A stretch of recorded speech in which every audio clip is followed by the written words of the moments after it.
మహేంద్రాపురం అనే రాజ్యంలో ఒక సైనికుడు ఉండేవాడు. అతని వద్ద ఒక గాడిద, గుర్రం ఉండేవి. రోజు ఇంటికి కావాల్సిన సరుకులు, కట్టెలను గాడిద మీద పెట్టి తెచ్చేవాడు. రాజధానికి వెళ్ళాల్సి వచ్చినప్పుడు, యుద్ధ సమయంలో దూర ప్రాంతాలకు వెళ్ళేటప్పుడు మాత్రమే గుర్రాన్ని తీసుకెళ్లేవాడు. దీంతో గుర్రానికి బాగా పొగరు పెరిగింది.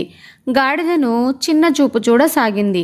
నీ బతుకంతా ఇలా బరువులు మోయడమే, నన్ను చూడు, కేవలం ముఖ్యమైన పనులకు మాత్రమే తీసుకెళ్తారంటూ ఎగతాళి చేస్తూ వస్తూ ఉండేది. పాపం గాడిద ఏమి సమాధానం ఇవ్వకుండా ప్రశాంతంగా ఉంటూ ఉండేది. మరుసటి రోజు గుర్రంపై సైనికుడు పక్క ఊరి మహారాజును చూడ్డానికి వెళ్తాడు. తిరిగొచ్చాక గాడిదతో, ఈరోజు మహారాజు గారిని చూసొచ్చాను, నువ్వేం చేశావు? రోజు చేసే ఆ గడ్డు చాకరీయేనా అంటూ వెటకరమాడుతుంది. గుర్రం, ఒక్కసారైనా నన్ను గొప్పదానిగా ఒప్పుకోవచ్చు కదా అని అడుగుతుంది గుర్రం. గాడిదకు దాని మాటలు చాలా విసుగు పుట్టిస్తాయి. దానికి ఎలాగైనా బుద్ధి చెప్పాలి అనుకుంటుంది. మరుసటి రోజు సైనికుడు గాడిదతో ఇలా అంటాడు, త్వరగా పద, మనకి ఈరోజు చాలా పని ఉంది, పక్క ఊరెళ్ళి సరుకులు తీసుకుని రావాలి అంటాడు. అయితే గాడిద, నాకు ఈరోజు ఆరోగ్యం బాలేదు, నేను మోయలేను, క్షమించండి అని అంటుంది. సైనికుడికి గాడిదని చూసి జాలేసి, సరే గుర్రాన్ని తీసుకెళ్తా అని వెళ్ళిపోతాడు.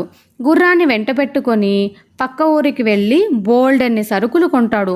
గుర్రం ఆ బరువు మొయ్యలేక దారి మధ్యలో సంచులను కింద పడేస్తుంది. సైనికుడికి బాగా కోపం వచ్చి కొరడాతో గట్టిగా 2 తగిలిస్తాడు.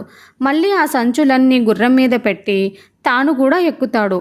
ముక్కుతూ మూలుగుతూ రాత్రికి ఇంటికి చేరుకుంటుంది. గుర్రం గాడిదని చూసి, ఏం మిత్రమా అలా అయిపోయావు అని అడుగుతుంది.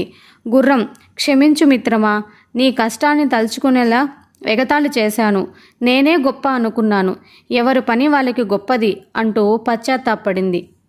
అప్పటి నుంచి పొగరుబోతు గుర్రం కాస్త గాడిదకు మిత్రుడిగా మారిపోయింది. ఈ కథ వల్ల మనకి నీతేమిటంటే, ఎవరి కష్టం వాళ్ళకి గొప్ప అని, ఎవరి పని వాళ్ళకు గొప్ప అని.